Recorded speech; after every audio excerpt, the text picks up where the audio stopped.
exacto. Ahí va. Bueno, entonces sí, vamos a leer unas palabras de arranque. Vamos. Le damos entonces la bienvenida a las primeras jornadas de Los Márgenes al Centro, procesos de investigación, docencia y extensión en género y sexualidad PES en la UNICEN, que se está desarrollando desde ayer 23 y hasta mañana 25 de noviembre del 2021.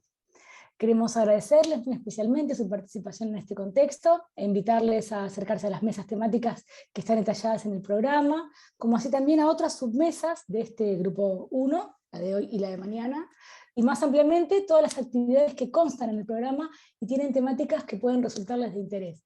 Por ejemplo, hoy a las 2 de la tarde hay una mesa redonda en la que participa, entre otras personas, la profesora que fue comentarista el día de ayer, Cecilia Rusto Iburu, junto con Lucía Ariza, y eran toda gente conocida, me faltó la tercera, pero bueno, hay una mesa a las 2 de la tarde, que también los invitamos a que se acerquen a escucharlas.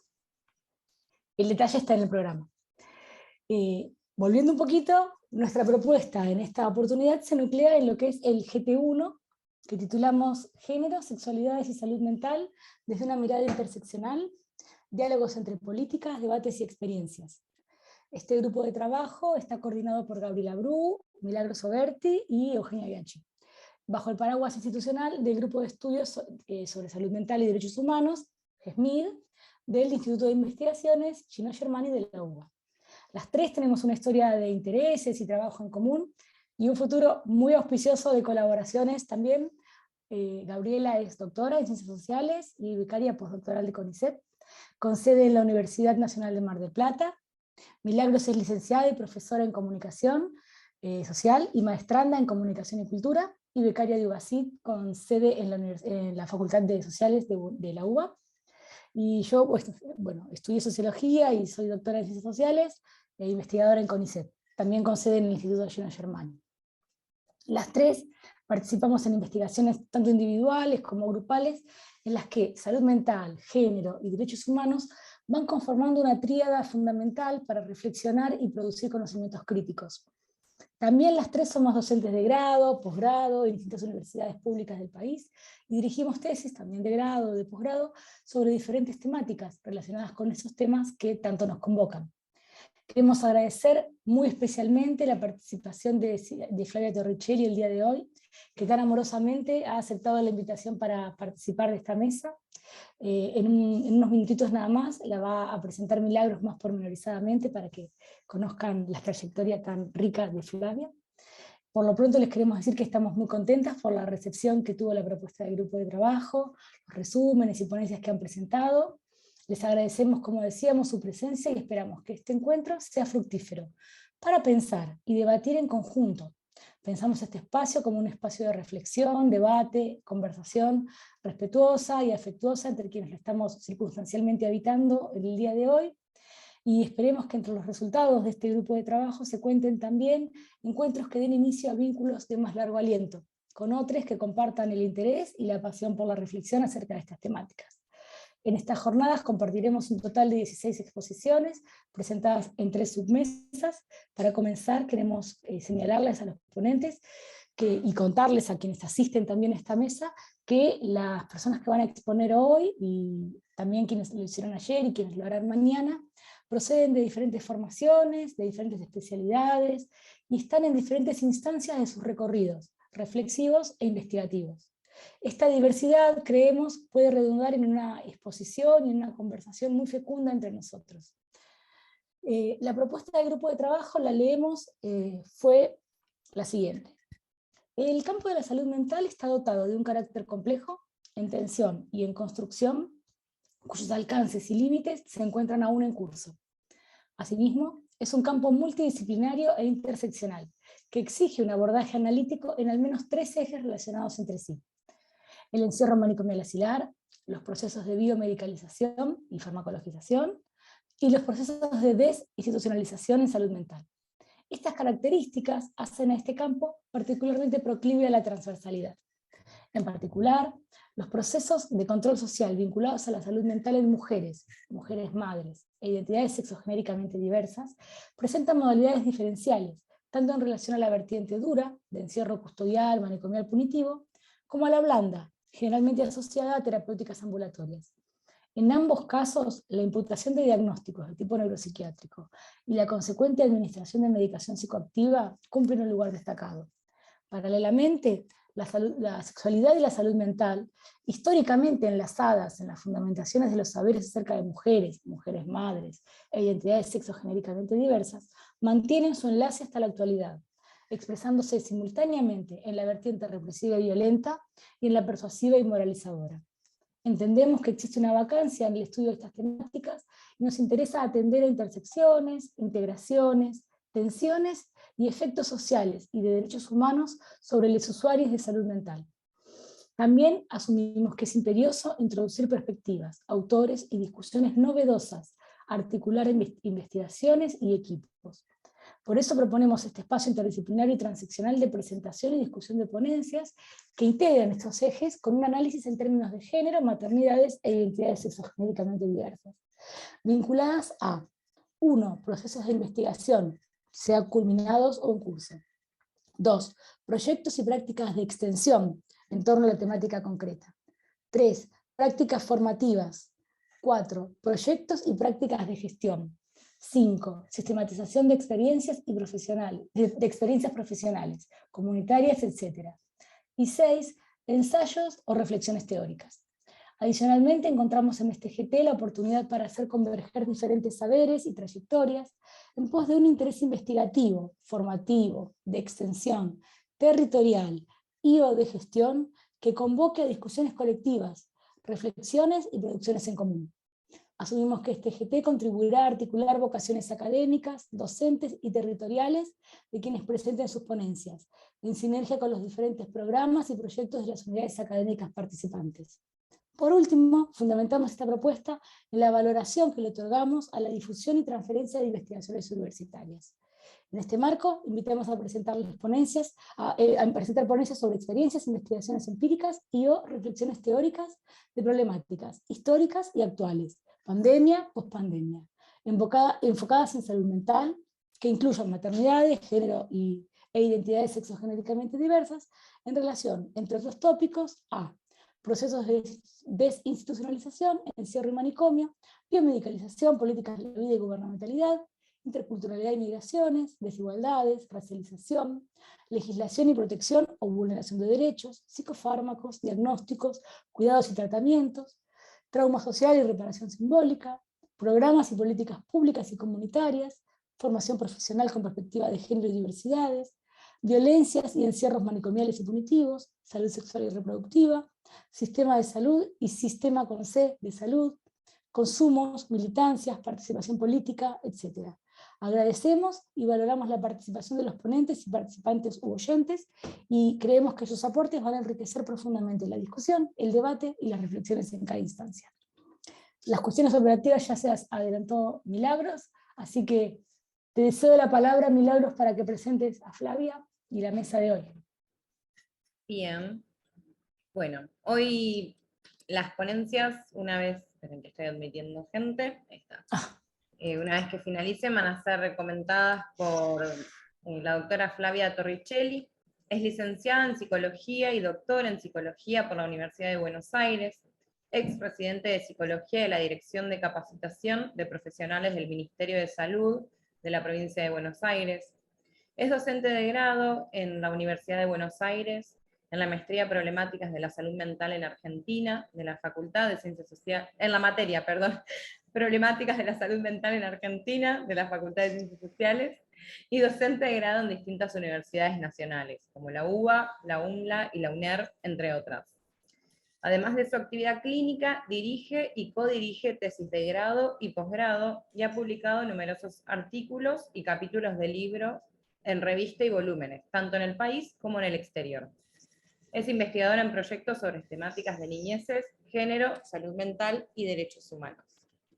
Un gusto y un placer compartir otro espacio con Flavia realmente. Bien, En la mesa de hoy vamos a tener algunos compañeros que ayer por algún motivo no pudieron participar, y otras en general que estaban aquí invitadas. Si les parece bien, empezamos con Eugenia Somers y la ponencia El diagnóstico en salud mental como un fenómeno discursivo, herramientas narrativas para la interpretación de la violencia de género en redes sociales, redes sociales virtuales. Sí. Tenemos entre 10 y 15 minutos, ayer llegamos bien, por las dudas yo te aviso y nos avisás si necesitas un ratito más para cerrar. Bueno, hola a todas, a todos. Muchas gracias, Emily, por tu amable presentación. Bueno, en primer lugar quería agradecerles la bienvenida a este espacio de pensamiento compartido. En segundo lugar, quería contarles que mi presentación de hoy es un intento de poner palabras a una intuición filosófica que tengo hace un tiempo, pero que no me salía o no me animaba a efectivizar, y creo que eso tiene que ver en parte como a la falta de interlocutores. Hace unos años ya me dedico a la investigación en bioética y también a la tradición hermenéutica y al giro narrativo, y recién ahora que estoy cursando mi doctorado en filosofía, pude aunar ambos temas y me dedico a la recepción de este horizonte hermenéutico narrativo en el campo de la salud en general. Específicamente más en bioética, pero trato de que sea como lo más amplio posible. Todavía estoy viendo por dónde quiero llevarlo, ¿no? Nada, si bien es una gran cosa que te legitimen un proyecto interdisciplinario, me cuesta un montón encontrar personas con quienes hablar. Si voy a no sé, a un congreso de bioética, la parte narrativa o filosófica es más compleja de exponer, hay que reponer mucho, y bueno, al revés. Así que nada, es una gran cosa poder estar acá. Voy a compartirles mis diapos, creo que voy a llegar con el tiempo, puedo, dale.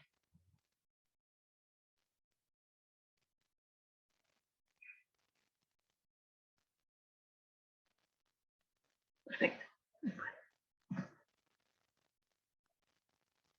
¿Se ven bien? ¿Sí? Sí. Perfecto, gracias.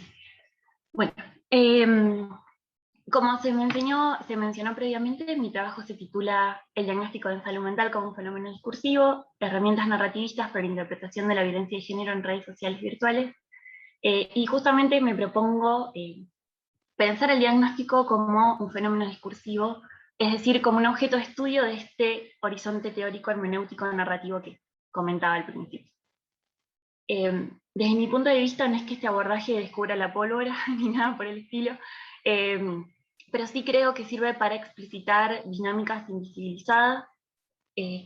Espero que para hacer una puesta en valor de las mismas, y en el mejor de los casos, que esta información pueda ser incorporada o tenida en cuenta o explicitada en las prácticas. A medida que me interiorizaba en los estudios sobre el diagnóstico, particularmente en el abordaje de la sociología del diagnóstico, me iba sorprendiendo con las similaridades que este análisis tiene con este horizonte hermenéutico narrativo.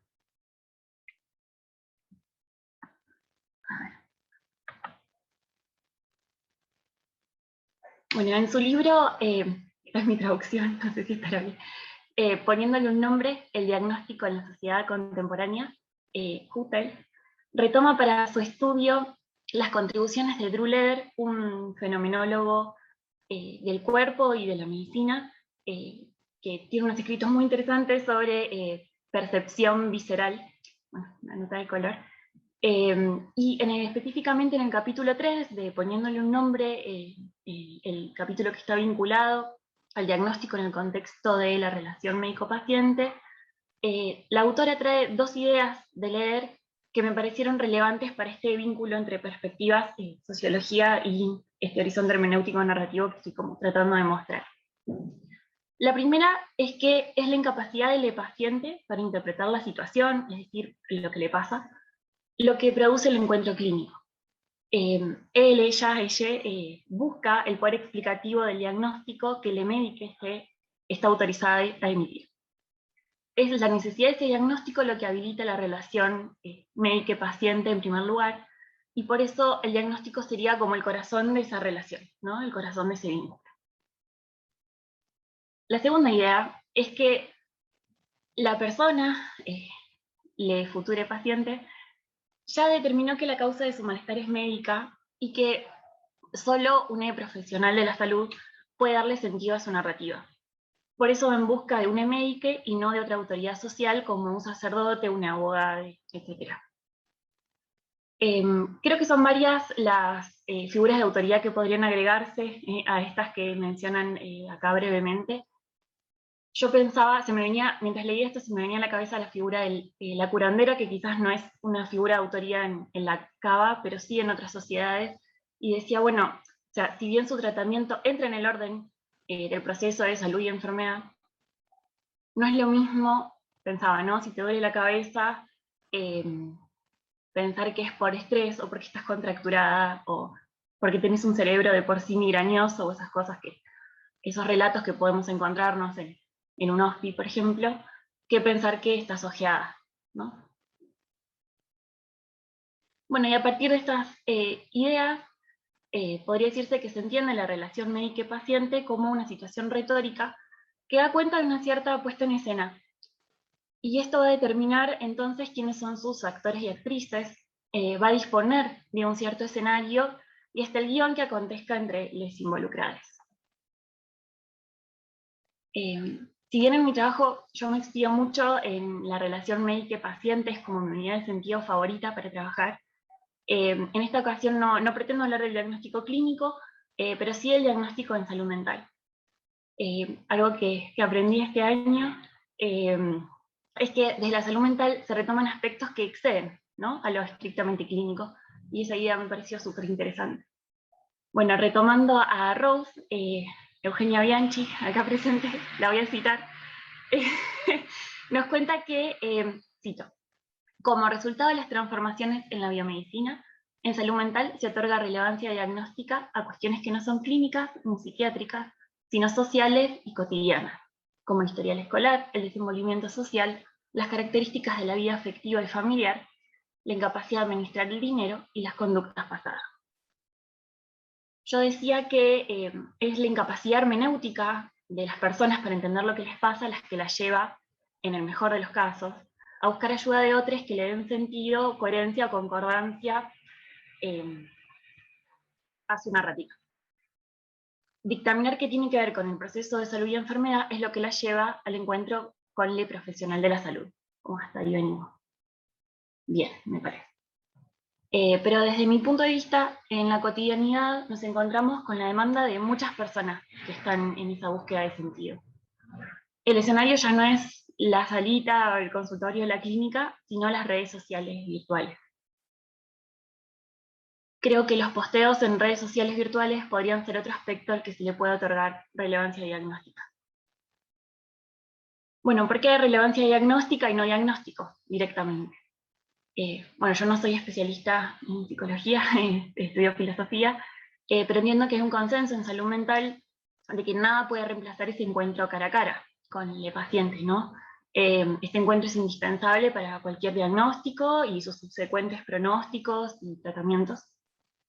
Y no porque se desconfíe de las autopresentaciones que tienen lugar en las redes sociales, sino, de hecho, hay un montón de como trabajos empíricos que tratan de demostrar la autenticidad de estas autopresentaciones en el ámbito de lo virtual. Ahí dejo como un artículo un poco que da cuenta del estado de la cuestión al respecto. Pero bueno, para el narrativismo, tratar de probar que hay un yo auténtico no solo nos parece imposible, ¿no? Porque en relación a qué probás, cuál sería la esencia de la persona, cómo medís las distintas autopresentaciones, con qué parámetros, quién sos vos como interlocutor para medir esa autenticidad, ¿no? Sino que más allá de que pueda ser posible o no, para este marco teórico sería irrelevante. El análisis siempre sobre la narrativa en primera persona, de este modo no habría nada por fuera del relato, ¿no? Nada, ninguna como situación primigenia a la que haya que remitirse para dar cuenta de esta autenticidad del yo. Bueno, por eso hablamos de relevancia diagnóstica y para ello se determinan una serie de variables a tener en cuenta. El año pasado participé de un trabajo de campo que analizábamos posteos de Facebook para medir el miedo al COVID-19, y seguíamos una serie de comportamientos online y palabras clave, ¿no? Con comportamiento me refiero, por ejemplo, a la cantidad de veces y la frecuencia con la que una usuaria cambia su foto de perfil, ¿no? Eso sería como uno de los llamados comportamientos. Y mientras hacía esa labor, yo tomaba nota de mis interpretaciones, ¿no? Como aparte, más allá de, como del trabajo que estábamos haciendo con el grupo. Y pensaba que, bueno, cuando, no sé, veo que una amiga cambia su foto de perfil seguido, no pienso que tiene un trastorno de la personalidad, pienso que, no sé, por ejemplo, está soltera, entonces está buscando, no sé, mostrarse, por ejemplo. Quizás esta interpretación hable más de mí, pero tengo un punto. Y pensaba como en este análisis mío más como de sentido común, todo lo que nos percatamos mirando el perfil de alguien detenidamente. Bueno, esta reflexión me da pie para la segunda parte del título, que es herramientas narrativistas para la interpretación de la violencia de género en redes sociales virtuales. Mientras hacía el relevo de posteos, me preguntaba por qué sería más sencillo medir, ¿no?, el miedo al COVID que el miedo a tu pareja o el miedo a tu papá. ¿Qué diferencias habría entre notar la disconformidad con las medidas de prevención al COVID de la gestión política de turno, con la disconformidad con tu propio cuerpo? ¿O por qué la bitácora del día de un profesional de la salud en pandemia lo convierte en héroe o heroína, pero la bitácora del día de una madre sacrificada la convierte en una pesada, un hincha pelota, ¿no? Euge, perdón, Sí, está muy bueno. Quedan unos 2 minutos, veo que no ya falta. cierro. Genial. Pero Perfecto, gracias, Mili. tranqui, Muchas pero gracias. más o menos. Dale. Bueno, acá traje dos ejemplos de posteos de ese relevo. Uno sería el de los profesionales, el otro de la bitácora de una madre, entre otras cosas, ¿no?, de una chica. Y bueno, para mí está bastante claro que estos otros indicadores no son más difíciles de ver, ni implican un proceso de lectura alternativo. Creo que es una postura hermenéutico-narrativista. Podría decirse que no importa tanto lo que el autor quiere decir con su obra, sino lo que lee en ella. La audiencia es la que completa la obra, por lo que esta puede ser diferente según quienes sean la audiencia, ¿no? Y siguiendo ese razonamiento, creo que los indicadores de violencia de género son tales solo para quienes lo sabemos interpretar. No porque esta forma de la violencia no sea una cuestión que nos alcance a todos, sino porque las personas que padecimos violencia de género adquirimos esa mirada diagnóstica, somos hermeneutas hipersensibilizados, como decía de Hípola en su análisis sobre las bembas, que entran en diálogo con estas señales y saben que con su heurística se completa la narrativa como la autopresentación de una víctima. Bueno, por lo menos hasta hoy no encontré un estudio que aborde la problemática usando esta metodología.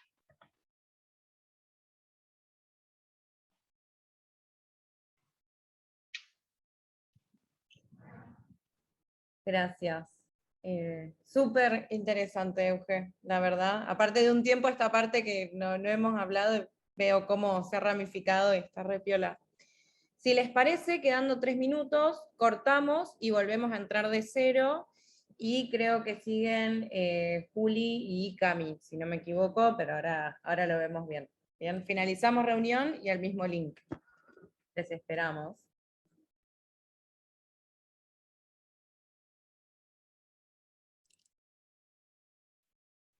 Bien, mientras se conectan el resto de las personas, ahí está Fla. Seguimos con Juliana María Rey y Camila Bostal, con una ponencia llamada Asesorías de Salud Sexual Integral, la grupalidad como cuidado. En 10-11 minutos les aviso y si quieren compartir, ya les habilito. Genial. Bueno, gracias. Sí, voy a compartir pantalla. A ver.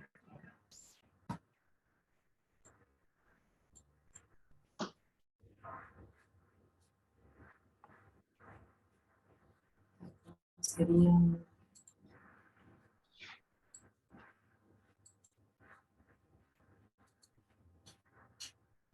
Bueno, gracias por el espacio. ¿Ahí se ve bien? Sí. ¿Se ve? ¿Se escucha? Genial. Bueno, mi nombre es Camila Bostal, yo soy trabajadora social y bueno, mi compañera Juliana Rey, que es psicóloga, nosotras formamos parte de las residencias en salud, son residencias PRIM que funcionan en Florencio Varela, tienen la particularidad de ser interdisciplinarias y están integradas por compañeras de psicología y de trabajo social. La otra particularidad que tiene es que se inserta en el primer nivel de atención. Y por ahí lo que nos parecía importante compartirles en esta experiencia era, bueno, nuestro trayecto más formativo y profesional en torno a un dispositivo por el que hemos transitado casi 2 años con Juli, que es el dispositivo de asesorías en salud sexual integral. El mismo existe desde el año 2015, creado por la propia residencia, y está integrada por residentes de trabajo social, de psicología y por un médico generalista de planta. Funcionaba de manera semanal, funcionaba porque hace un mes el centro de salud está cerrado o pausado en algunas de sus atenciones por remodelaciones edilicias, y bueno, la asesoría es uno de los espacios que fue afectado.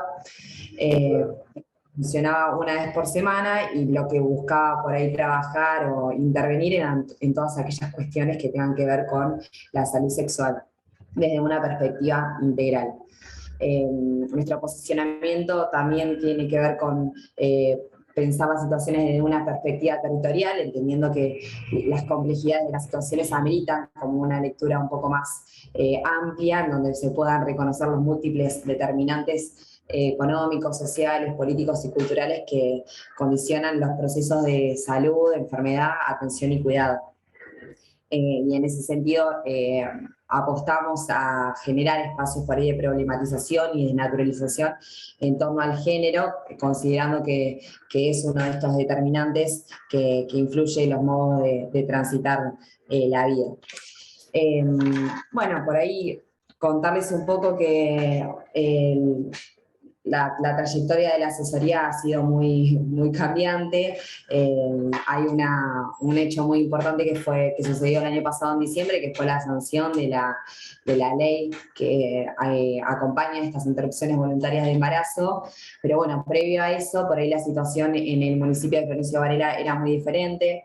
Para contarles un poco, Florencio Varela tiene una población de más de 500.000 habitantes y existían tan solo 5 asesorías previo a la sanción de la ley en el municipio. Esto lo que generaba era una demanda que era difícil de absorber y también un mayor desgaste en los profesionales. También había una gran dificultad para derivar al segundo nivel de atención, el segundo nivel de salud, cuando por ahí los embarazos estaban más avanzados, porque la mayoría de los profesionales del Hospital Provincial de Varela eran objetores de conciencia. Entonces, en esas situaciones, por ahí lo que se armaba eran redes con otros hospitales o con la red de socorristas o con Casa Fusa.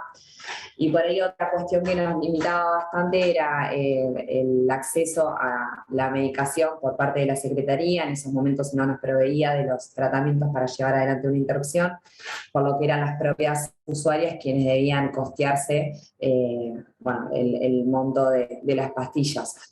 Esto era bastante complejo porque a veces las situaciones eran de gran vulnerabilidad y urgía un poco conseguir el dinero porque el embarazo avanzaba y dificultaba la posibilidad de transitarlo, de realizarlo de manera ambulatoria.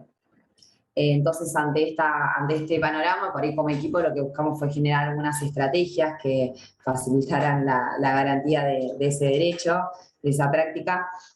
Algunos tuvieron que ver con el armado de un recursero de farmacias amigables, lo llamábamos, que eran farmacias en las que sabíamos que sí vendían la medicación con receta emitida desde el centro de salud. Otra tenía que ver con trabajar en los espacios de entrevista con los usuarios ciertos derechos que correspondían que sean garantizados al momento de realizar las ecografías, como que sean sin sonido y sin imagen. Y también se construían estrategias en torno a la posibilidad de tener que acceder a una guardia ante una situación de urgencia y evitar la posibilidad de que existiera cierta violencia institucional hacia ellas. Bueno, la sanción de la ley en diciembre del año pasado y todo el proceso previo de discusión y lucha, impulsados por el movimiento feminista principalmente, generaron grandes modificaciones y transformaciones por ahí en nuestra tarea, que se vio en cuestiones más de recursos, en las condiciones de trabajo, como así también en las presentaciones y las posturas de las usuarias al momento de acercarse a la asesoría. Actualmente existen más de 12 asesorías en el municipio. Esto lo que permitió fue descomprimir la demanda. Se creó un equipo especializado en IVE en el Hospital Provincial de Varela, y la Secretaría de Salud empezó a proveer de la medicación a todos los centros de salud, como así también a otorgar turnos para ecografías cuidadas, podríamos llamarlas.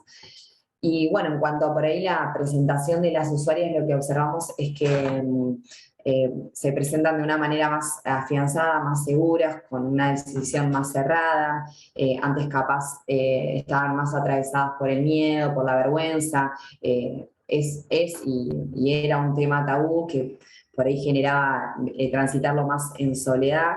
Y bueno, hoy observamos que por ahí es un tema que está más visibilizado, más hablado, y eso permite como transitarlo más en red, en compañía.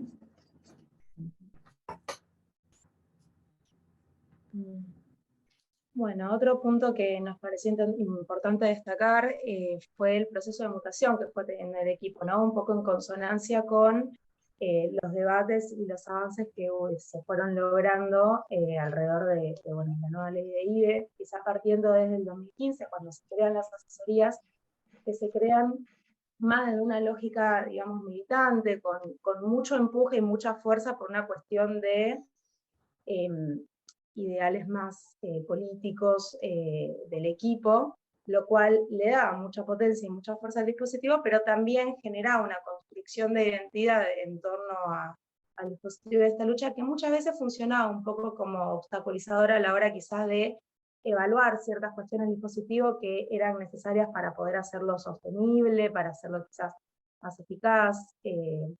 Con el tiempo, a medida que se fueron dando más discusiones, ya llegando al 2020 con la sanción de la ley, y junto con las transformaciones que, bueno, comentaba mi compañera, cómo se empieza a ver un aumento de recursos, una consolidación más fuerte de la red institucional en torno al IVE, una presentación de los usuarios que se acercan quizás más seguros con otras características. Esto se empieza a poder flexibilizar un poco, se empiezan a habilitar quizás otros debates, otras posibilidades de evaluar el dispositivo, quizás con un poco menos de defensividad, llegando a la actualidad en la cual ya el dispositivo cobra el mismo estatuto que cualquier otro dispositivo de salud dentro del centro, cobra estatuto de dispositivo formador, ya consolidado, quizás no se entiende tanto esto de que hay que pelearlo, defenderlo, sino como cualquier otro se forma ahí, y se ha logrado una mejor organización que quizá previene el desgaste y el desborde de los trabajadores, que bueno, es lo que venía pasando. Si quieres seguir, Cami, con la siguiente. Bien, por ahí para contarles un poco cómo funciona el dispositivo. Este dispositivo consta de 3 entrevistas que son grupales. En una primera entrevista lo que se hace es presentar el funcionamiento del mismo y el modo de trabajo del equipo, y por ahí se indaga más en torno a la situación personal de cada usuario, los proyectos de vida, las redes de apoyo, la situación económica, los sentimientos respecto de la toma de decisión, y bueno, también muchas veces aparecen situaciones de violencia por razones de género. En un segundo encuentro lo que se explica es cómo realizar el procedimiento con misoprostol. Se trabaja con información clara y concreta, pautas de alarma, y por ahí en la última entrevista se verifica que la interrupción se haya dado de manera correcta, y se trabajan otras cuestiones que por ahí no son tan urgentes.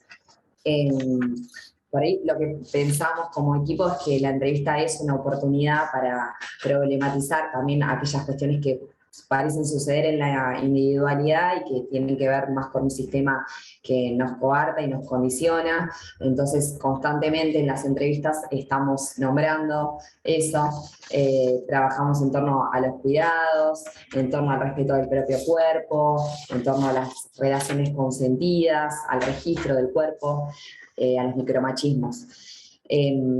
Y bueno, todo ello creemos que está enmarcado dentro de la ley 26.150, que es la ley de educación sexual integral. Trabajamos mucho de sus lineamientos dentro del dispositivo. Otra cuestión que por ahí nos parece importante mencionar es que creemos que el acompañamiento de interrupciones voluntarias del embarazo constituyen una práctica preventiva de interrupciones no seguras.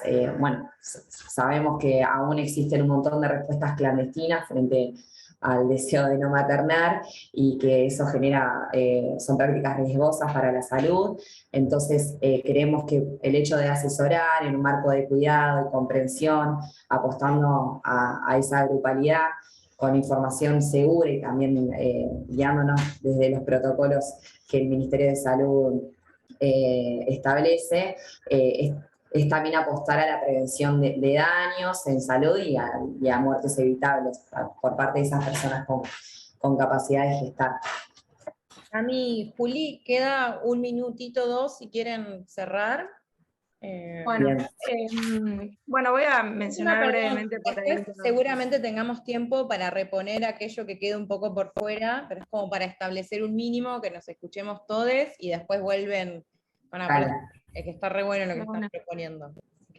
Sí, bueno, menciono rápidamente por ahí los dos puntos que quedaban para desarrollar. Uno era esta cuestión del trabajo grupal. Una de las características de esta asesoría es que se trabaja en grupos, quizá con el objetivo de construir redes y lazos entre participantes y para favorecer la conformación de una comunidad. Lo que veíamos mucho es que, sobre todo antes de la sanción de la ley, es que se acercaran, en general las que se acercaban eran mujeres, que lo transitaban muy solas, con esta cuestión del ocultamiento, de la vergüenza. Entonces, lo que se lograba favorecer en el trabajo grupal era justamente esto, que se acompañen, se pasaban el teléfono, se acompañaban a comprar la medicación, estaban pendientes entre ellas y se iba armando una comunidad. También facilitaba mucho esto de poder reconocerse y visibilizar ciertas cuestiones. En este sentido pensábamos el grupo como un facilitador y habilitante de quizá reconocer situaciones de violencia vividas. Muchas veces algunas mujeres podían expresar lo que estaba pasando a partir de escuchar a otra, o reconocer que lo que estaban viviendo era violencia, quizá naturalizada a partir de escuchar los relatos de otra mujer en el grupo. Y por supuesto, uno de los desafíos uno de los desafíos que nos quedó pensar es, bueno, cómo resguardar el derecho a la confidencialidad y brindar una atención de calidad, sosteniendo las potencias que da el trabajo grupal. En este sentido, hemos tenido bastantes debates y quizás lo sigamos teniendo. Por ahora la decisión que se ha tomado fue asegurar que el trabajo en grupos sea una invitación y no una imposición, ¿no? A las mujeres en la sala de espera se les propone, se les hace esta propuesta, se les aclara con mucho énfasis que es una invitación, que si desean un espacio individual, está en su derecho a pedirlo, se les va a brindar, siempre estando muy atentas a, bueno, la relación asimétrica que existe naturalmente, y tratando de tener mucha atención al poder que pudiera ejercerse en esta relación como personal de salud. Finalmente, quizá mencionar muy brevemente que bueno, el trabajo interdisciplinario siempre es un desafío, ha sido un desafío en la construcción del dispositivo, pero bueno, también creemos que es una de las características que más lo enriquece. Quizá una de las dificultades que hemos encontrado es que la formación de grado, por lo general pasa más con psicología que traemos, está más conformada en relación a lo privado, a lo individual, por lo menos, si bien empiezan a haber otras propuestas, pero la realidad es que la mayoría de la currícula está más abocada a ese tipo de trabajo. Entonces, a la hora de salir al territorio, se sale con toda una conformación de identidad profesional que tiene que ver con otro contexto, por ende se conforma quizá como obstaculizador del trabajo interdisciplinario.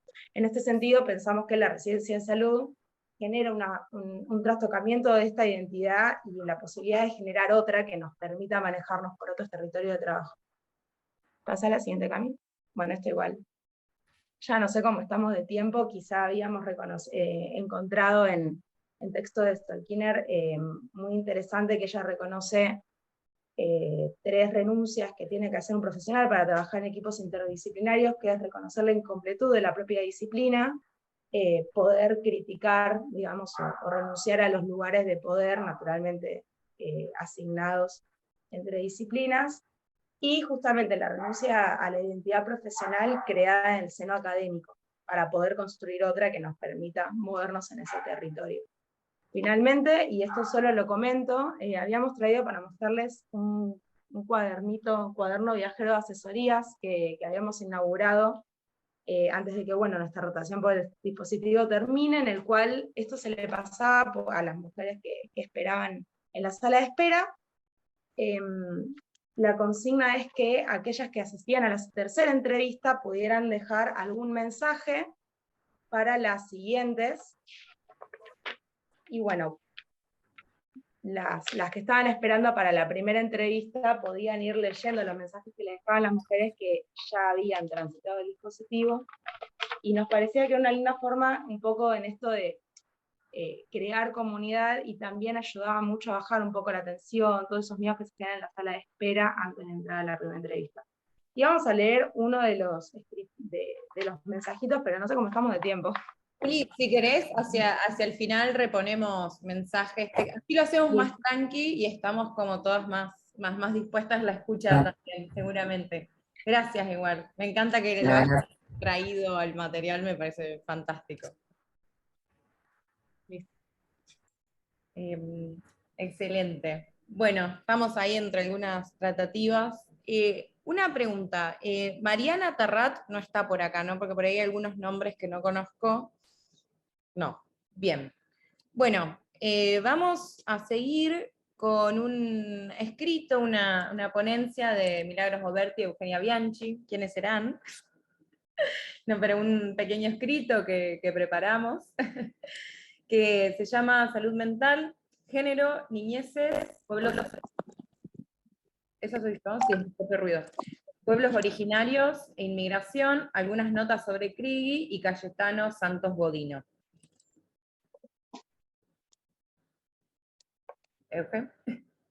¿Lo leo yo entonces? Porque la vi a Ana que está. Lo leo yo y hacemos un comentario adicional. Seguimos con Ana. El resumen, vamos a leer el resumen que organizamos porque tiene la virtud de ser compacto. Entonces, en un tema que tiene tantas aristas y el esfuerzo ya de compactación a esta altura del año, de la existencia y demás, viene bien, así que lo traemos porque es esa panorámica que necesitamos para después poder quizás agregar alguna cosita cada una de lo que es esta experiencia de ir cambiando la forma de dictar clases.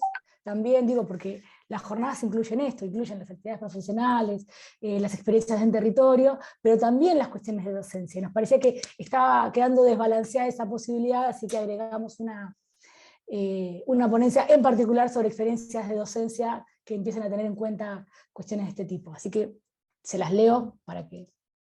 Vamos entonces. Como parte del programa de la asignatura Problemática de la Salud Mental en Argentina, Cátedra Faraón y de la Licenciatura en Trabajo Social de la UBA, exponemos y sistematizamos puntuaciones analítico-críticas sobre 2 casos históricos. Crigui, una niña de la etnia Ye, si está bien pronunciada, si no pido disculpas, y Cayetano Santos Godino, conocido como el petiso orejudo. ¿Sí? En principio, el contrapunto entre estos 2 casos nos permite analizar las características y relaciones entabladas entre género, sexualidad, ciencia, medicina, psiquiatría, locura, control social, peligrosidad, criminalidad, raza, teoría de la degeneración, estigmas, craneometría, encierro. Situados ambos casos en las proximidades de la Argentina del Centenario, en la bisagra entre el siglo XIX y el XX, su estudio implica contemplar al menos 2 dimensiones más, la así llamada cuestión indígena y la inmigración. Como analizador de ambos casos, se toma el ejemplo de las infancias, de las niñeces, destacando su rol como blanco emblemático de saberes y acciones en clave de patologización psiquiátrica sobre sus cuerpos. Este punto es algo que mencionó el día de ayer Cecilia Rustoiburu, dijo: cuando pensemos en la transeccionalidad, en los estudios de género, traigamos niñeces. Y es algo con lo que nosotras coincidimos plenamente, porque de hecho es parte de los intereses que vamos anexando a medida que vamos avanzando con las preocupaciones en los grupos de estudio y de docencia. Entonces, siguiendo el primer tópico, es decir, la idea de la infancia como rol emblemático en los saberes y acciones en clave de patologización, analizamos diferentes materiales en torno a la historia de Kriegel, en relación a múltiples formas de violencia, desde su apropiación y servidumbre, y el castigo, el encierro, la patologización de su sexualidad y su persistente condición de objeto científico, hasta el devenir de sus restos y postergada restitución. Analizamos la apropiación de un nombre, una identidad, una infancia. En segundo punto, la infancia, su exploración científica y la servidumbre.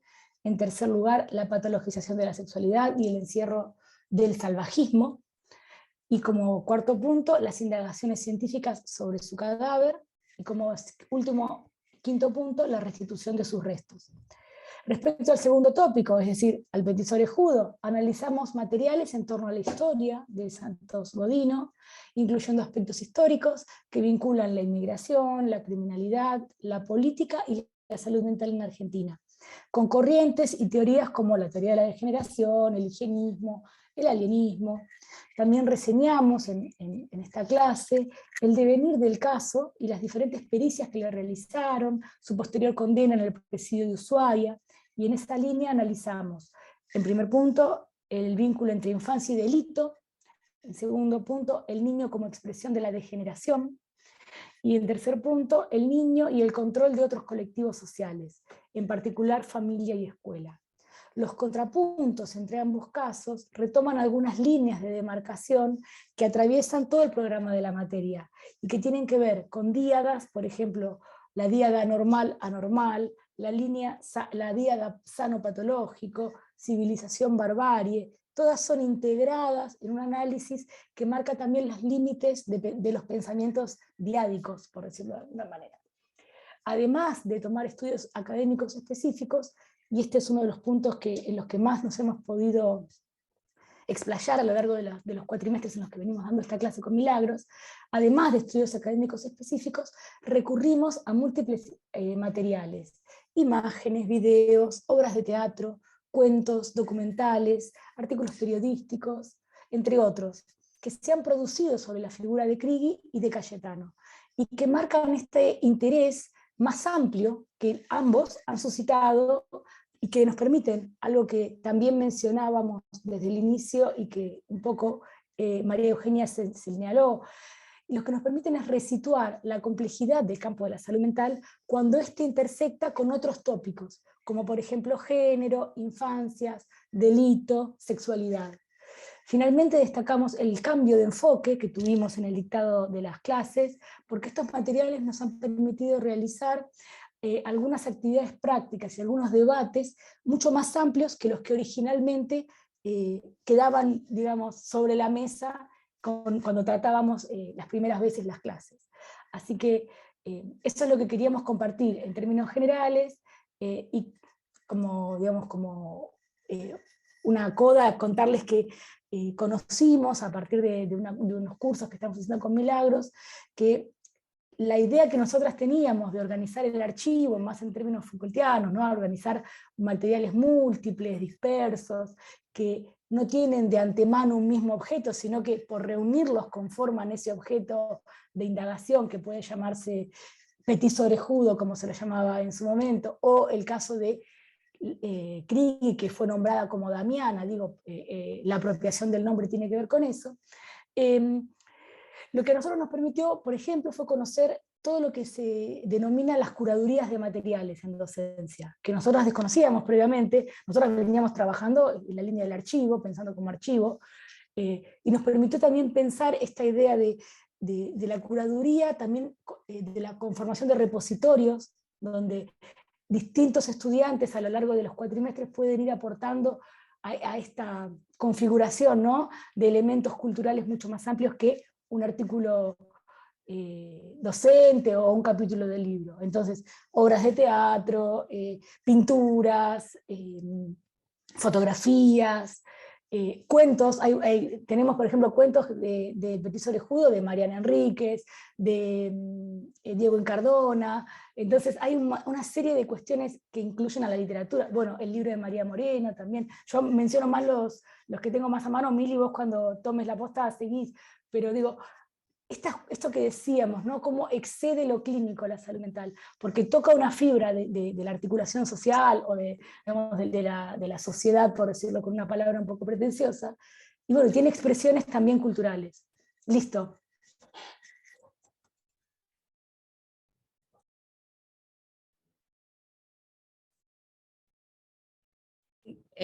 ¿Listo? ¿Querés que...?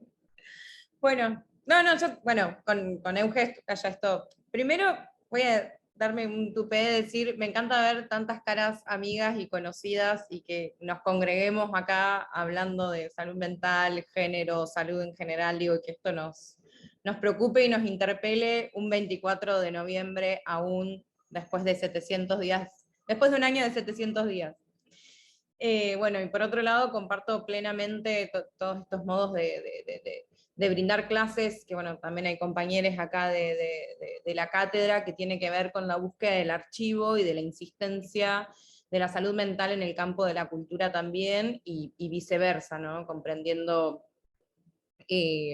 también la salud mental como algo que se juega en la batalla cultural. Digo, también va muy en línea del archivo, de la curaduría, de la búsqueda de materiales múltiples, sin que uno sea más legítimo que el otro. Digo, acá entra tanto un dibujito como un estudio, así que bueno, va en esa línea.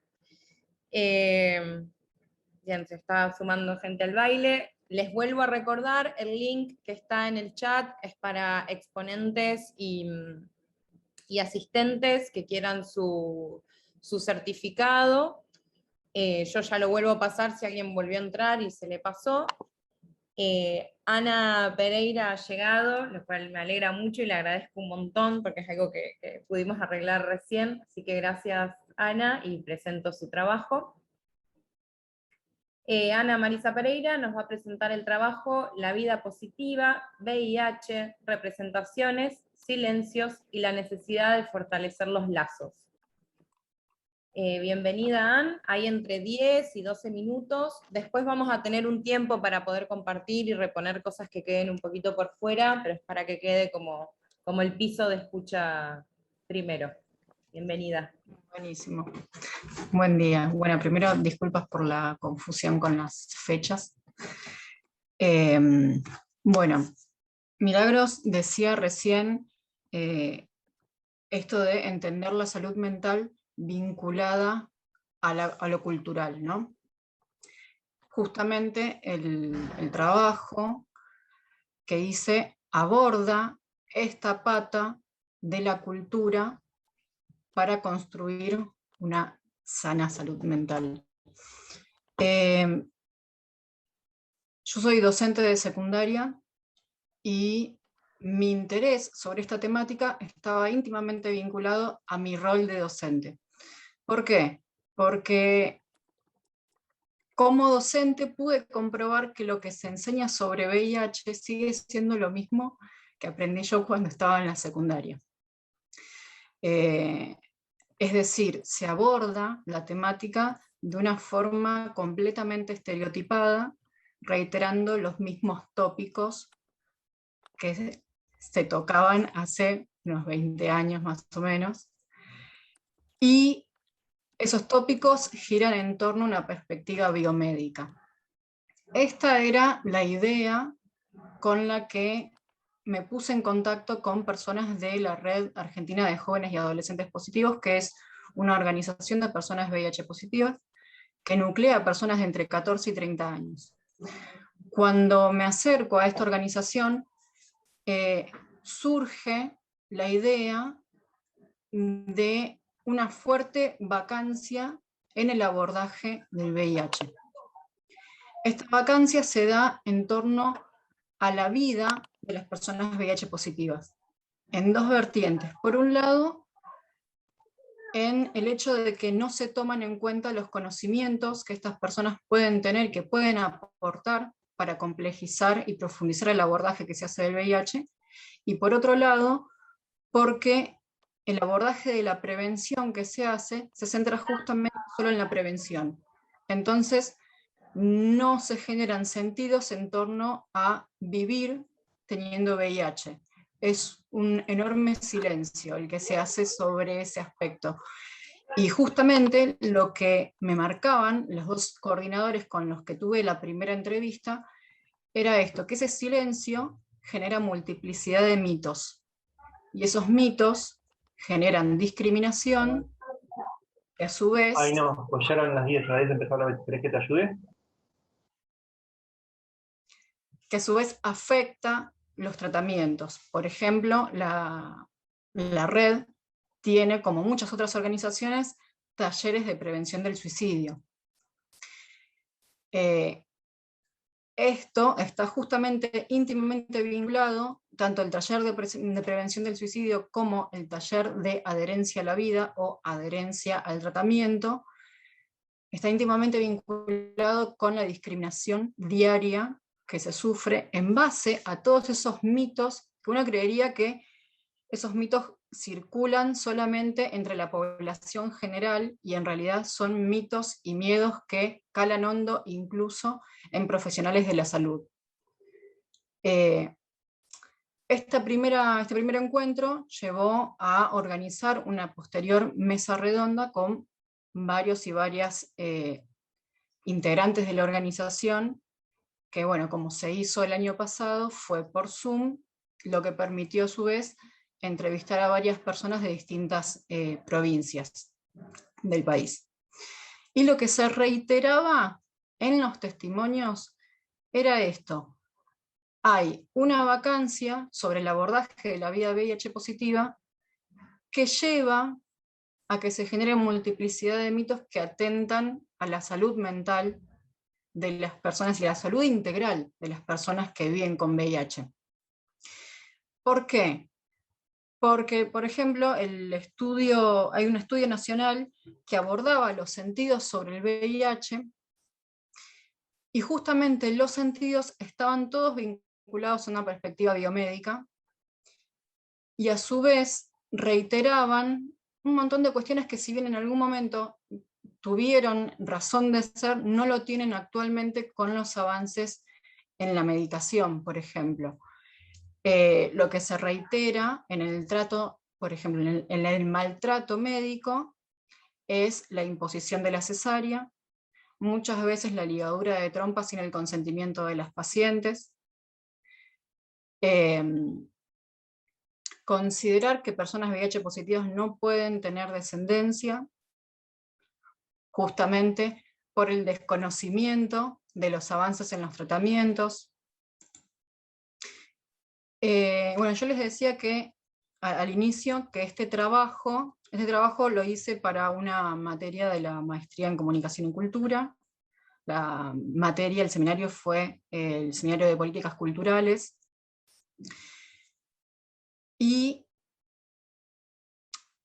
la pregunta era, bueno, ¿cuál es el rol de la educación en el abordaje de esta temática, entendiéndolo como una temática, una problemática social? Entonces la pregunta era, ¿qué puede hacer la institución educativa?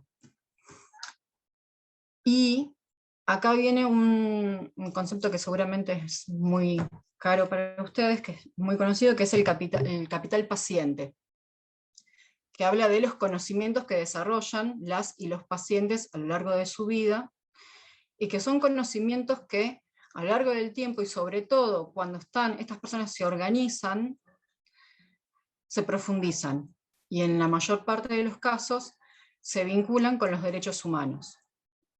Entonces, la propuesta dentro de las políticas culturales es, por un lado, valorizar los conocimientos de las personas VIH positivas.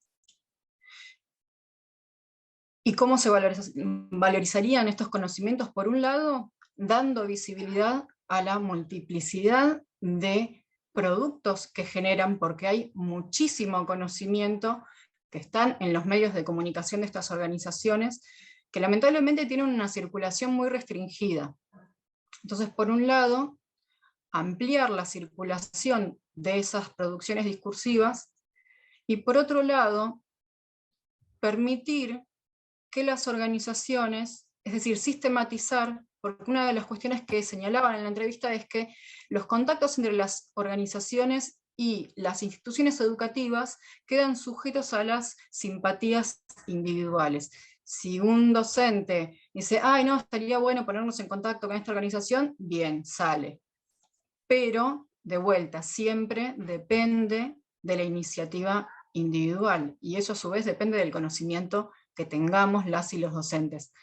Y en este sentido, el año pasado fue un mal momento para generar encuestas, pero con la otra moderadora, la licenciada Beatriz Escudero Raba, que estuvo conmigo en la mesa, hicimos unas encuestas entre docentes para ver cuál había sido la formación respecto al VIH, y desde el Estado, de hecho, no habían cursos o capacitaciones que permitieran un mejor abordaje del VIH en educación, es decir, capacitaciones dirigidas a docentes.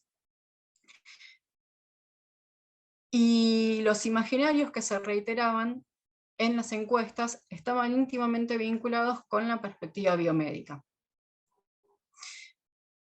Y de vuelta, solamente prevención y solamente teniendo en cuenta el uso del preservativo y nada más. Hasta ahí termina, hasta ahí llega el abordaje que se reitera en las escuelas. Entonces, la propuesta es generar nuevas representaciones, pero estas nuevas representaciones en realidad no son nuevas, sino que surgirían de la posibilidad de ampliar la circulación de los productos generados por estas organizaciones, y por otro lado, permitir la consolidación de lazos entre organizaciones barriales y organizaciones de personas con VIH, y a su vez estas organizaciones con escuelas, porque además organizaciones que nuclean a niños y adolescentes tienen la potencialidad de que serían pares quienes están hablando, es decir, adolescentes que les hablan a adolescentes. Ana, se va. Hago un comentario final. No, y se va a cortar. Si querés, volvemos todos tranqui y terminás tranca, porque estás con el listo, todavía. ¿Sí? Listo, bueno, Nos bueno. encontramos en el mismo link en 2 segundos. Listo.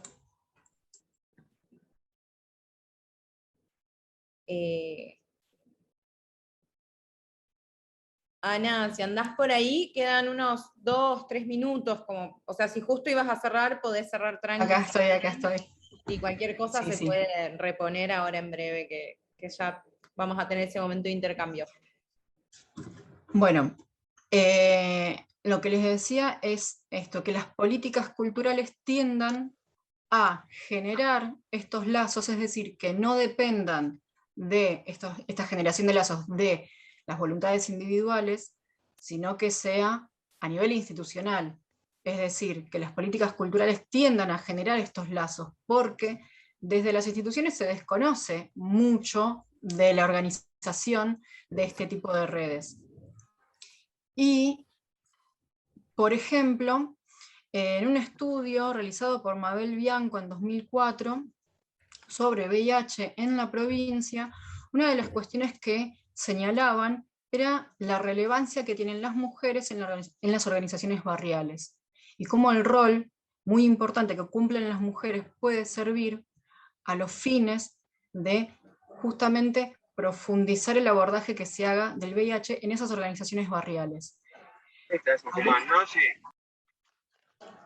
Agrego a eso justamente la necesidad de sistematizar estos lazos, es decir, que sea el Estado el que garantice los lazos entre diversas organizaciones para ir quebrantando un poquito, por lo menos poner un poco en jaque los diversos estereotipos que atentan a la salud integral de las personas VIH positivas y población en general, porque no hay que perder de vista que el VIH es una problemática social y que si su transmisión todavía sigue siendo un tema tan relevante, es justamente porque no estamos encontrando las maneras de abordar esta temática que justamente mejore la prevención y mejore a su vez la concepción que tenemos sobre el VIH y sobre las personas, porque también este silencio sobre la vida de las personas VIH positivas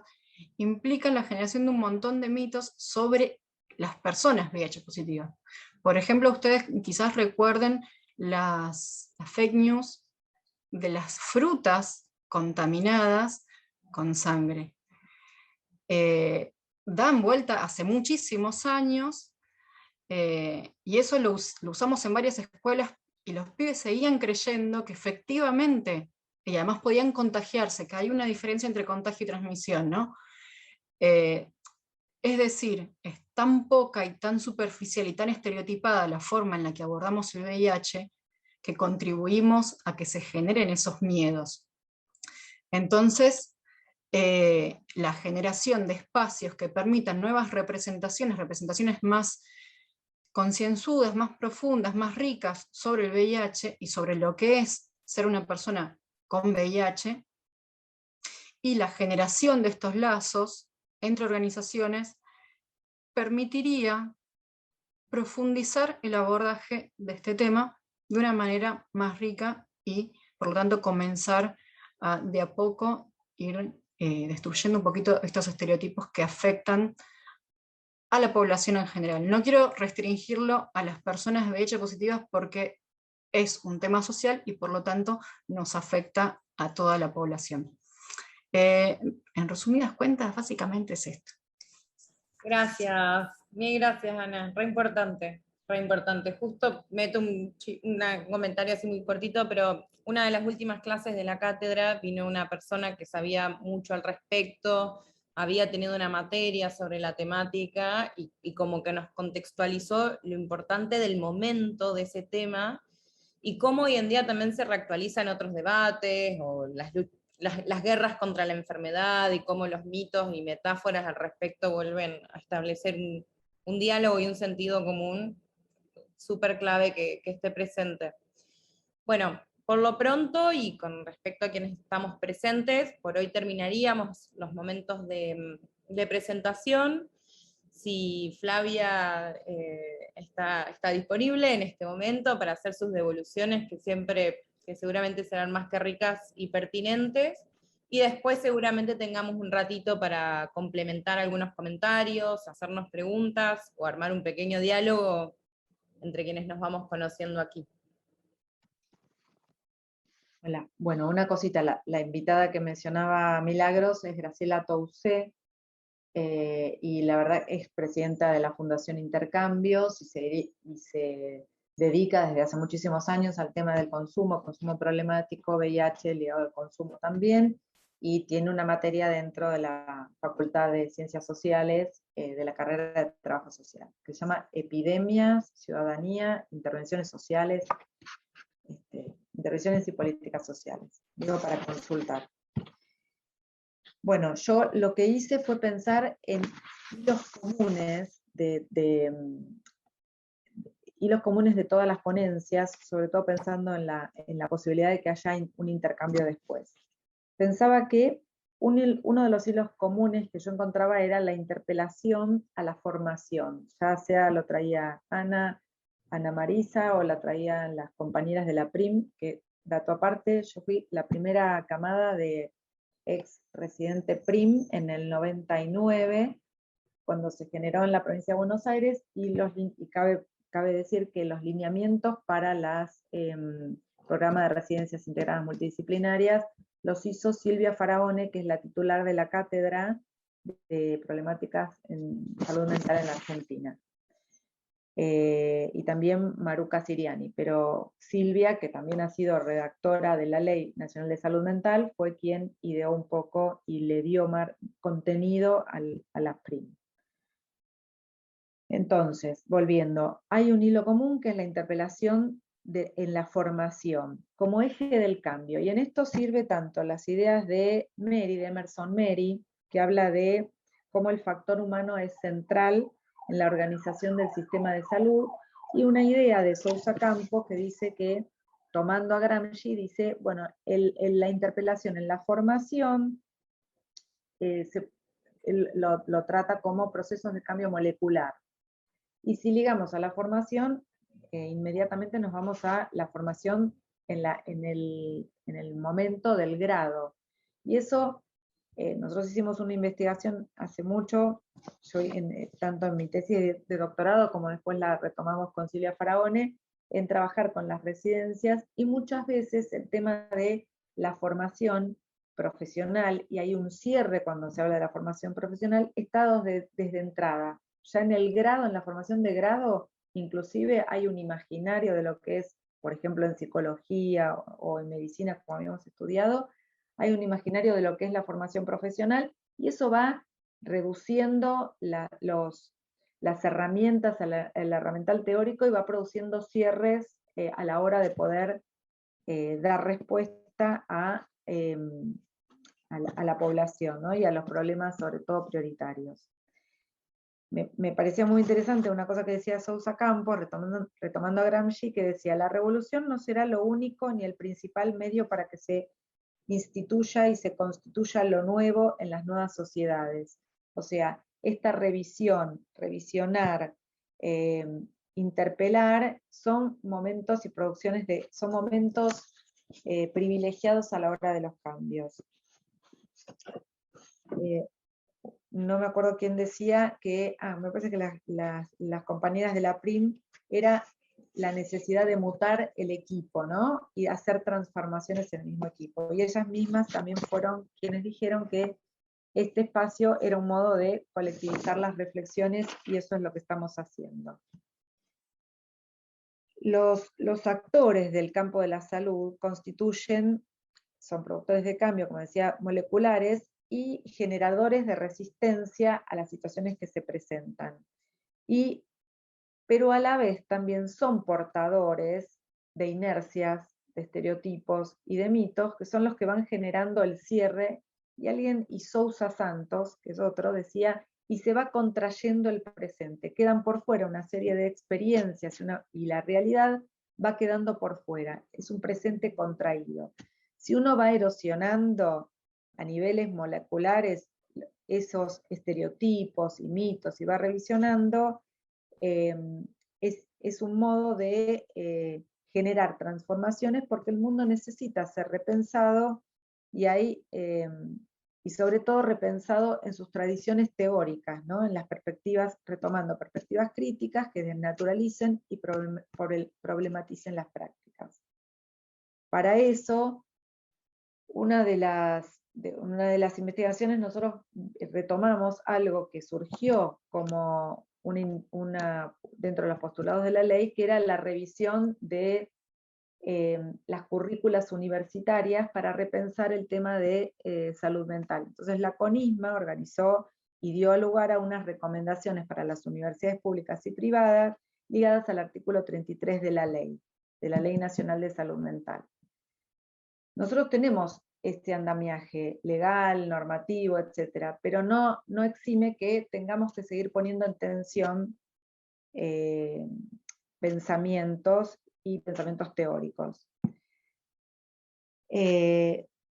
Milagros y Eugenia trataban también, o traían el tema de las tensiones teóricas, que ponen de manifiesto una necesidad de encuentro con autores, y lo mismo había una compañera que estaba para esta mesa, que era Marcela Parra, pero tomaba otro eje que va en la misma línea, que hablaba de la necesidad de pensar, para hacer investigaciones en metodologías situadas, trabajar en una perspectiva decolonial, y la noción que traían también Milagros y varios de ustedes de los trabajos, el tema de la interseccionalidad, de la idea de la normalidad, de la patología, el género, poner en valor esos conceptos.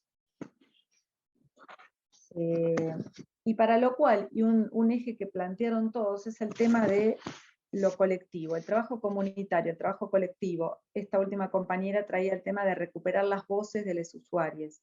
Eso es un modo de contestar, un modo de generar transformación. Y es potente para erosionar el estigma, las discriminaciones.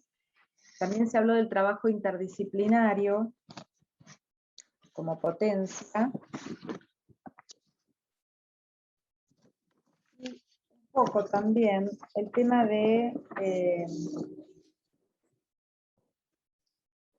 el trabajo interdisciplinario como potencia, y yo pensaba, porque claro, el campo de la salud mental es un campo en sí complejo y es muy difícil de circunscribir, por eso hablaban de las distintas factores o distintas dimensiones o distintas respuestas para tratar de abordarlo. Una de las compañeras hablaban de salud mental y después hablaron de salud integral. Cuando se piensa la salud mental es imposible diferenciarlo con una barra de la integralidad. Bueno, y una de los antídotos para todo esto es la ecología de saberes, que también plantea Sousa Santos, y el hecho de corazonar las epistemologías dominantes con epistemologías del sur, ¿no? Que es un modo de salirse de esta monocultura, salirse de este presente contraído y romper con el marco eurocéntrico, reconocer las pluralidades y desnaturalizar las jerarquías. Todos estos son los ejes que encontré en general en los trabajos y me parecía que era importante porque yo le decía la vez pasada a Eugenia, están en diálogo constante los trabajos y desde un planteo ético-político muy, muy afín, que es además asumir los límites propios de la propia disciplina, ¿no? Entonces es tratar de hacer respuestas con distintos autores y provenientes de distintos campos. Nada más. Gracias. Y que se abra el diálogo. Gracias, Flavia. La verdad que siempre es un placer escucharte y uno aprende, así no sea de un trabajo propio, por ejemplo. En este momento, por ahí, o sea, tenemos unos minutos, puede ser reponer algo que haya quedado por fuera, algo que se les haya ocurrido, hacer alguna pregunta, utilicémoslo, sabemos que por ahí con la virtualidad es difícil un intercambio del orden genuino, pero utilicemos este lugar para lo que tengamos ganas de compartir, ya que la verdad que la jornada de ayer también fue súper interesante y rica, y esta la viene siendo, así que sin vergüenzas, adelante. Yo propondría el cuaderno que había quedado sin una de las historias. Sí. No fue difícil organizarlo con el tiempo, sobre todo exponiendo de a dos. Para ahí nos había quedado sin compartir, bueno, vuelvo a mostrar el cuadernito. Nosotros en esta propuesta del armado de comunidad y el trabajo con grupos, en un momento pensamos en generar alguna forma para que se conectaran las personas que ya habían pasado por la experiencia y por el dispositivo con las personas que estaban empezando a pasarlo y que tal vez pudiera armonizar un momento de ese tiempo de la sala de espera, que a veces es un poco más largo que la expectativa, que suele conllevar bastante nervios, de hecho se las ve claramente, bastante asustadas, con bastante nervios. Entonces, bueno, pensamos en que a través de este cuaderno, las personas que venían a la última entrevista a hacer ya un proceso de cierre, pudieran dejarle algún mensaje a las que estaban iniciándolo. Esa es un poco, la consigna que les dejamos acá. Y por ahí Sí. habíamos pensado, ¿cómo? Para sumar, Juli, que por ahí lo que fuimos observando a medida que fuimos poniendo en juego este cuaderno es que facilitaba el armado más de vínculo entre ellas. O sea, una vez que por ahí empezaba a circular el cuaderno, se quedaban hablando, se quedaban compartiendo inquietudes, miedos, sentimientos. Entonces se armaba esa red que por ahí sí buscábamos que se genere. Sí, totalmente. era un poco rompehielo también, ¿no? Entraban ya al grupo con otra predisposición. Por ahí habíamos pensado leer, hay varios mensajes que fueron dejando, por ahí habíamos pensado en compartir uno. ¿Qué te parece, Cami? Sí, si les parece, y resguardando el anonimato, a mí realmente me encantaría poder escucharlo. Sí. Sí, es anónimo, la que quiera lo firma, pero en general le decimos que es anónimo, que es dejar un mensaje y no hace falta que pongan ni fecha, ni nombre, ni nada. Y saben que es un cuaderno público que se pasa por el centro de salud por la sala de espera, así que bueno, es como libre elección con esas condiciones. Tampoco es obligatorio escribir, si no quieren. Bueno, les comparto así una. Bueno, hola chicas, espero que hagan esto y les sirva y ayude. Puede pasar que tengan una decisión tomada y sin embargo sientan miedo, pero sepan que toda decisión es válida y que lo que pase es algo muy de ustedes y personal. Nadie más que alguien que haya pasado por esto las va a entender. No entren en pánico como me pasó a mí, está todo bajo control, presten atención a los signos de alarma por si necesitan acudir al hospital. El resto es solo un proceso que a medida que pase nuestra vida, que a medida que nuestra vida siga avanzando, va a ir quedando solo como una buena o mala experiencia. Estamos todas y todas para ustedes, fuerzas, será ley. Bueno, seleccionamos esta, hay un montón, en general apuntan a bajar un poco este primer miedo que hay, y a generar un poco más de eso, de tranquilidad, de sentirse más acompañadas.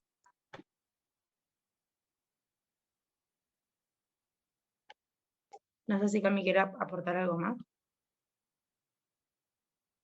No, está bien.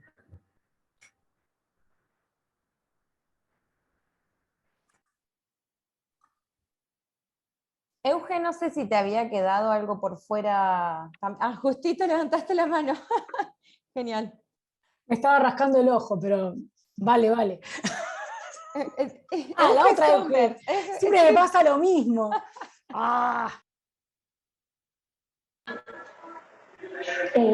No sé, ¿se me escucha bien?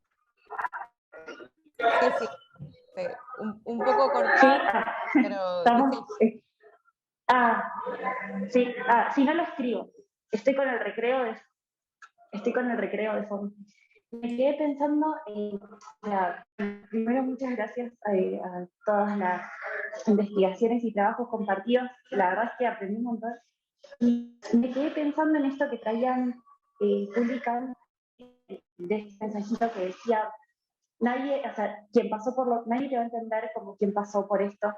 Y pensaba en esta idea que había hablado al principio de que somos las intérpretes privilegiadas unas de las otras, unas de los otros en estos temas, y nada, me quedaba con esa idea, como algo que se retomaba, como algo común. Eso nada. Sí, también por ahí esto que comenta Eugen me hace pensar un poco en la legitimación de otros saberes, ¿no? Porque bueno, nosotras desde nuestro lugar de profesionales, por supuesto que hay una especificidad, hay algún conocimiento y acompañamos de algún lugar, pero siempre nos parece importante poder legitimar el conocimiento a partir de la experiencia y más allá de nuestro acompañamiento, que puedan acompañarse entre ellas. Ese también es un poco el espíritu del trabajo en lo grupal. Ahí hay un saber, hay una experiencia que solo se puede compartir entre ellas. Digo ellas porque, bueno, hasta ahora la realidad es que lo que ha llegado siempre han sido mujeres. Por supuesto que siempre tenemos en cuenta tratar de hablar de cuerpos gestantes, usuarias, pero bueno, como lo que llegó hasta ahora en nuestra experiencia siempre fue mujeres, se nos escapa. Totalmente, incluso pensaba que la teoría a veces funciona para esto, ¿no? Como para poder poner en palabras cosas que ya pasan, como decías vos, legitimar prácticas que ya están, que ya funcionan, o quizá, y también como de esa manera poder hacer que se promuevan y sigan pasando, que es como el trabajo que hacen ustedes, ¿no? Eso pensaba. Sí, incluso por ahí también tratamos de trabajar en estas entrevistas que tenemos, sobre todo por ahí en la primera, la posibilidad de que, bueno, ellas salen de ahí con un conocimiento propio de la experiencia, de compartir ese espacio, y que eso pueda viralizarse después y reproducirse en el barrio. Por lo general sabemos que la mayoría de las mujeres que se acercan al centro de salud es porque de boca en boca se van comentando, porque una prima, una tía, una vecina, una hermana lo hizo, una amiga. Y trabajamos mucho, por ejemplo, la cuestión de los circuitos clandestinos, cuestiones de seguridad, el marco normativo, un poco incitándolas muy explícitamente a que es importante que esto después lo puedan charlar con sus vínculos, amigas, grupos, para que, bueno, ellas también, la palabra usuaria, ¿viste? A veces parece como un poco pasiva, la idea es que, bueno, que se vuelvan también un poco más activos para fomentar cuestiones de salud en el territorio, volverlas como más partícipes. Sí, Creo que y ustedes, Ay, perdón. perdón. No, está bien. Dale. Creo que ustedes retomaban la idea de nada de nosotros sin nosotros, ¿no? O nada de nosotros sin nosotros. No me acuerdo cuál de los trabajos lo traía, pero me parece que tiene que ver con eso, con rescatar la voz y el protagonismo de la misma usuaria, del mismo usuario en las respuestas en materia de salud.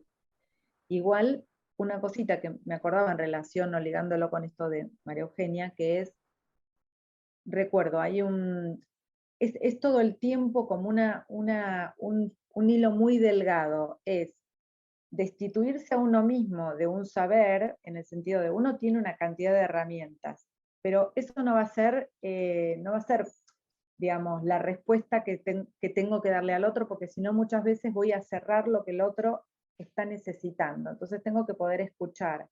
En salud mental hay un artículo muy, muy chiquitito, pero muy interesante, que dice que esto está hecho con psiquiatras, que a los 3 minutos, con el backup teórico que tiene, cuando un paciente entra, ya desde el modo en que entra, ya hace un diagnóstico y cierra ese diagnóstico. Y muchas veces, pese a que la realidad le devuelve otras cosas, opera como un tapón, digamos, porque no permite escuchar otras cosas. Entonces uno tiene que ir con un saber, destituirse en decir, lo tengo, pero lo pongo en espera, digamos, en compás de espera, y a ver qué el otro me está diciendo y cómo puedo interpretar o traducir lo que el otro está queriendo decir. Pero sobre todo es rescatar la voz del otro, ¿no? Sí, también un poco esto que comentás me hace pensar en el primer trabajo. No estoy viendo en la pantalla a quien presentó el primer trabajo, he pensado un poco en la noción de diagnóstico, ¿no? Sobre todo teniendo en cuenta que, bueno, en general los diagnósticos con los que se trabajan acá en Argentina son importados de otras culturas, con otras problemáticas, con otro sistema de salud, con otras necesidades de poder justificar o no la atención para que el Estado la pague. Entonces, bueno, eso ya de movida genera un montón de dificultades. Pero bueno, me parece que si bien creo que es necesario poder manejar algún lenguaje común entre profesionales, quizás esa es la mayor utilidad del diagnóstico, pero poder a la vez también de construir un poco la idea de diagnóstico en general. Bueno, cuando con Cami lo hemos charlado bastante, trabajamos mucho la idea de, bueno, diagnóstico de situación, en esto del trabajo interdisciplinario, incluso muchas veces pacientes con cuestiones más clínicas los seguimos también en dupla. Por un lado, en esto del trabajo interdisciplinario, cada uno aporta, quizá yo aporto alguna cuestión más clínica puntual de psicología, pero también trabajamos alguna cuestión más del diagnóstico de situación, qué vínculos hay, qué situación social. Todo eso conforma también parte del diagnóstico. Una persona no es solamente trastorno límites de la personalidad. Y eso me parece que es importante trabajarlo también con los usuarios pacientes. Que entiendan que, bueno, se da un diagnóstico por una cuestión también formal, de cobertura, a veces, no sé, una obra social o etcétera, pero que en realidad es una categorización que es práctica para una o dos cosas y que no hace al ser, no tiene que hacer al ser y a la identidad de esa persona. Yo creo que es bastante importante poder trabajar esto. Y que, bueno, sepa que no quede como sujeto pasivo ese diagnóstico que le asigna un profesional, sino que entienda de dónde viene y que pueda hacer con eso también. Sí, Juli, de todas maneras digamos, la variabilidad y la amplitud de los diagnósticos también te lleva a procesos distintos a esa secuencia que vos marcás. Y digamos, no lo estoy superponiendo o desplazando. Me parece que lo que vos planteás es válido para toda una serie de diagnósticos y que no hay que perder de vista también que en muchos procesos, el diagnóstico como proceso, también supone personas que necesitan tener una respuesta respecto de una incertidumbre y que los procesos por los cuales se asocia un diagnóstico a un ser no dependen exclusivamente de los profesionales, ni para cancelarlos ni para habilitarlos. Muchas veces son procesos que parten, se nutren o se enlazan con las propias vivencias de las personas que encuentran en un diagnóstico un rasgo de su ser. Me explicó como para decir, es importante sostener la posibilidad de que haya más de una experiencia posible en relación, y vuelvo a lo de Eugenia Somers, a la relación médico-paciente y a cómo el diagnóstico está incidiendo esa relación médico-paciente, por decirlo médico, ¿no? Que también para mí es algo bastante más amplio, y paciente ni qué decir.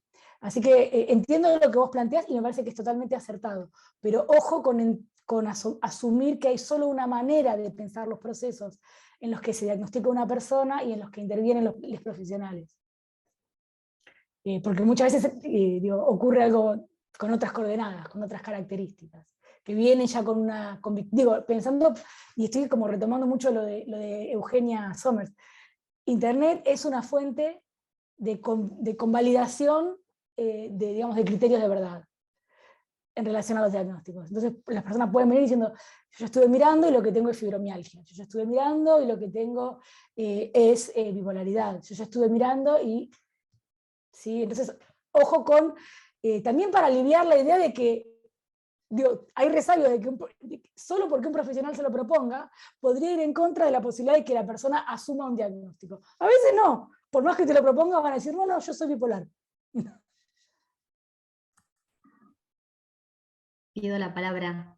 Sí, Gaby. No, y me quedaba pensando en la multiplicidad de sentidos en torno al diagnóstico, ¿no? Cuando uno trabaja con usuarios con una larga trayectoria de diagnósticos, se encuentra que el usuario reconoce un diagnóstico, autoproclamado. Yo en realidad tengo tal cosa, ¿no? Pero también se encuentra con un diagnóstico para realizar determinados trámites, para poder acceder, por ejemplo, al certificado de discapacidad.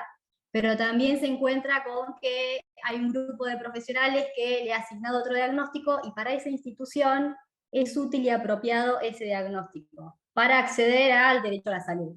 Entonces, es re interesante pensar en esa multiplicidad de diagnósticos y no quedarnos con uno, ¿no? Y en ese sentido me parecía re piola también esto de que decía Mili y Euge, que retomaban esto de las curadurías. Me parece que puede enlazarse con esto, porque uno, o sea, cómo uno aprende, cómo los sujetos, cómo las personas aprendemos determinados contenidos, determinadas experiencias, cómo construimos nuestras trayectorias disciplinares. Por un lado, escuchando teoría, por otro lado, replicando, ¿no? Teorías, pensamientos, qué sé yo, pero sobre todo aprendemos cuando experimentamos y cuando ejemplificamos. Entonces me parecía repotente esto que traían las chicas del Petit Orejudo, bueno, de todas las experiencias y ejemplos a lo largo de la historia para pensar, ¿no? Estos procesos mentales. Totalmente, Gaby, porque aparte, dos cuestiones de lo que vos decís. Lo primero que siempre mencionamos tipo mantra es que ni la más compleja de las teorías logra captar la complejidad de la empiria. O sea, siempre la empiria vas a tener un hueco que va a decir, upa, esto no lo pensamos, no está pensado, no lo pensamos nosotros. Esto no está pensado, no está reflexionado, no está teorizado. Y eso en salud mental es como decía María Eugenia al principio, está bien, hay gente que se encarga de eso, para nosotros es irrelevante. Para nosotros establecer si se pudo pensar todo en salud mental es irrelevante, porque partimos de la base de que siempre vamos a encontrar algo que no se pensó, que no se teorizó, que no se pudo reflexionar de manera sistemática, científica y demás. Eso por un lado. Y del otro lado no me acuerdo qué era lo que te iba a decir, pero era algo de las curadurías. Sí. Esta característica que decíamos que con Milagros nos pasa, ¿no? Hay ciertos casos, ciertas singularidades, dice caso, pero no porque tengo una idea de caso en el sentido estadístico. Hay ciertas circunstancias, hay ciertos ejemplos culturales, puedo decir cualquier palabra porque para mí es hablar de o Petit Orejudo o Crigui. que condensan, que son un destilado de tantos cruces conceptuales, que son una cantera. Por eso los utilizamos también, no por, aparte de que nos encanta la historia, aparte de que nos encanta, pero no que nos encanten sus historias, son bastante dramáticas, digo, que nos encante ejemplificar a partir de la historia. No es letra muerta, lo que notamos, y nunca de manera lineal, es que muchas de las cuestiones que están atravesando esos casos en ese momento se reeditan, digo, no linealmente, no simplemente se replican, pero que se reeditan en esto que contaba, por ejemplo, Ana Pereira, ¿no? En cómo hay mitos que vuelven una y otra vez. Digo, intercambiábamos por afuera. Yo recuerdo en mi época, yo soy de la época en la que el VIH era algo que se ponía en una inyección y te asaltaban con eso porque era un arma. De esa época, esos mitos circulaban en esa época. Entonces, ahora es lo de la fruta con sangre, que yo no estaba ni enterada. Pero bueno, a lo que voy es, tienen un valor no solamente de recuperación de un archivo en el sentido de una letra muerta que le sacas el polvo, sino también porque nos permiten pensar cómo hay procesos de adhesión social, de configuración de verdades y de saberes que están interviniendo, que se reactualizan todo el tiempo. Eso es todo. Quedan unos 6 minutos, igual si esto sigue, porque está buenísimo, podemos volver un ratito más, hasta las 11 aproximadamente. Pero bueno, yo no quiero dejar de nombrar, porque me parece que desde lo que venía contando Euge, de las narrativas del yo, con todo ese bagaje filosófico, el entramado que va desde el diagnóstico de la experiencia, me parece, sea de las mujeres que están a punto de abortar, sea de las personas con VIH y cómo se transitan, me parece que es inevitable poder nombrar y llamar y pensar, sin que sea ni la verdad única ni última, pero los activismos locos, anticuerdistas, neurodivergentes, y que tiene que ver, me parece, un poco, o bastante, con lo que decía Fla también de la escucha del otro, y que lo decía Euge, lo decía Juli, lo decía Cami, lo que se presenta en esa relación entre profesional, usuario, y cómo llamar, cómo no decir. Bueno, en Krieg y en la historia de Cayetano nos vivimos preguntando por lo mismo, sin que sea una cancelación. Hay un aprendizaje de ello, y bueno, y es un aprendizaje dar cuenta y empezar a pensar en los términos de los activismos también. Así que bueno, solo sumar eso. Guillermina, por favor, escribinos por lo que acabas de decir de la biblioteca, que tengo un par de informaciones para decirte, personales y de grupo, así que estamos en contacto. No sé si alguien más tiene ganas de sumar, algo que se haya quedado con ganas de compartir. Marra, algo que quieras añadir.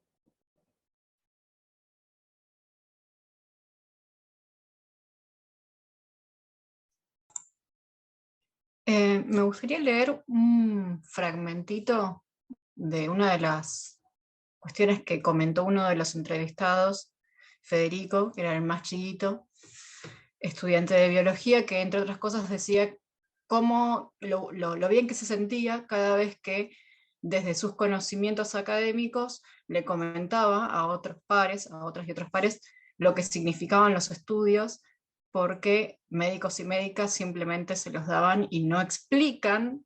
Entonces está toda esa incertidumbre que dentro de las organizaciones se va desarmando en base a los conocimientos que comparten. Pero me gustaría leer un fragmentito de algo que dice Federico, que es: ¿qué pasa si usamos todos los métodos de prevención y qué viene después de la prevención? Si alguien se infecta y lo diagnostican, ¿no hay vida después de eso? ¿Y las personas que estamos ahí, no tenemos vida? Es como una frase bastante potente por el hecho justamente de que habla de todos estos silencios que también deslegitiman los conocimientos de los pacientes, ¿no? Entonces, nada, me parecía una frase que condensaba bastante esa vacancia. Sí, Ana, ¿y sabes qué pensaba yo? El hecho de que el VIH con tratamiento se haya cronificado, no es como para decir, bueno, está bien, si tenemos toda esta prevención, si eso falló y vos te contagiaste, y bueno, lo que igual no te vas a morir, porque tenemos un montón de medicaciones, bueno, vivirás. Ahora, ¿cómo? Y no sé, eso. Es un tema que no nos compete. Logramos que no te mueras. Te damos todo esto para prevenir que te contagies. Y logramos que no te mueras. O que con ciertas circunstancias tardes más en morirte. Pero digo, eso no agota lo que vos estás planteando, es precisamente la vacancia que se produce en solo pensar en esos términos. Lo que queda no reflexionado, no acompañado, no nada. Digo porque ya insisto, yo desde la época en la que tener HIV era morirse.